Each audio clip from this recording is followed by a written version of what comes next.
مجھے اماں نہیں اچھی لگتی تھیں.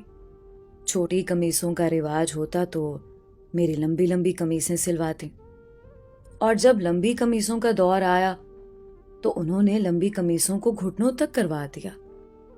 اچھے سے اچھے کپڑوں کا ستیہ ناش کر دیتی تھیں. کسی فنکشن میں جانا ہو تو لاکھ منتیں کر لو، کبھی لپسٹک تک لگانے نہیں دی. کہتی تھیں جب دلہن بنو گی تو روپ نہیں آئے گا. اسکول سے نکل کر کالج آئے تو کس کر حجاب اڑا دیا گیا. کالج میں لڑکیاں بال کھولے اتنی پیاری لگتی، اور ایک میں ابھی سے بوڑھی لگنے لگی تھی. اماں کس کس کر میری 2 چٹیاں بناتی تھیں. بارہا کہا، اماں 1 چٹیا بنانے دیں، 2 کا رواج نہیں ہے، اور سکارف کے اندر 2 چٹیوں سے میرا چہرہ اچھا نہیں لگتا ہے. لیکن اماں کہاں ماننے والی تھیں. کالج سے بہت اچھے نمبروں سے پاس ہو کر یونیورسٹی پہنچے. سوچا اب میں بڑی ہو گئی ہوں، یہاں کچھ منمانی کروں گی. لیکن اماں نے یہاں بھی میری جان نہیں بخشی، حد ہی کر دیتی تھی. رات کو میرے سر میں تیل کی پوری بوتل انڈیل دیتی، کہتی کہ پڑھائی کی محنت سے بال نہ جھڑ جائیں. مجھے ان سے سخت چڑ ہونے لگی تھی. مجھے اماں بالکل بھی اچھی نہیں لگتی تھی. یونیورسٹی میں اتنے اچھے اچھے اونچے سٹینڈرڈ کے لڑکے لڑکیاں نظر آتے تھے. بہت سے لڑکے اور لڑکیوں کی جوڑیاں بھی بنی ہوئی تھیں، مگر میری طرف مجال ہے کہ کوئی متوجہ بھی ہو جائے، کیونکہ میرے سر سے کڑوے تیل کی بھبک آتی تھی. ایک لڑکا تھا یونیورسٹی میں، نہ جانے اس لڑکے میں کیا بات تھی کہ اس کے ارد گرد لڑکیوں کا جمع غفیر رہتا تھا.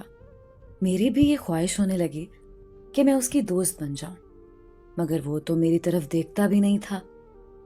اس وقت میری ایک سہیلی نے یہ کہا کہ دیکھو، یاد رکھنا، تم جیسی ہو اسی طرح کے لوگ تمہیں ملیں گے. میں نے اس حقیقت کو تسلیم کر لیا اور پوری طرح پڑھائی میں مصروف ہو گئی. وقت گزرتا گیا اور پڑھائی مکمل ہوئی. رزلٹ آ گیا. یونیورسٹی میں میرے علاوہ ایک اور لڑکے نے ٹاپ کیا تھا، جسے آج سے پہلے میں نے کبھی دیکھا بھی نہیں تھا. میری سہیلی کا کہنا سچ ثابت ہوا، اور میری شادی میرے جیسے اسی ٹاپر لڑکے سے ہو گئی، جس کو یونیورسٹی میں کوئی جانتا بھی نہیں تھا. اب ہم دونوں کی ایک پیاری سی بیٹی ہے. میری جو خواہشات میرے دل میں رہ گئی تھیں، میں ان کو اپنی بیٹی کو سجا سنوار کر پورا کر رہی تھی. جب لوگ اسے ستائشی نگاہوں سے دیکھتے، میں باغ باغ ہو جاتی. اب وہ بڑی ہو رہی تھی. اس کی چال ڈھال میں مجھے ادائیں نظر آنے لگی. وہ جہاں سے گزرتی لوگ اسے مڑ مڑ کر دیکھتے، پر مجھے اب یہ سب اچھا نہیں لگتا تھا، بلکہ سچ پوچھیں تو بہت برا لگتا ہے.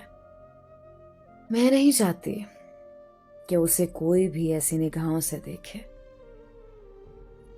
آج مجھے شدت سے اماں یاد آ رہی ہے، اور مجھے اماں کی وہ پابندیاں بھی یاد آ رہی ہیں جن کی وجہ سے وہ مجھے بری لگا کرتی تھیں. آج مجھے ان کی اپنے اوپر لگائی ہوئی پابندیوں پر فخر محسوس ہو رہا ہے. اب اماں مجھے بہت اچھی لگ رہی ہے.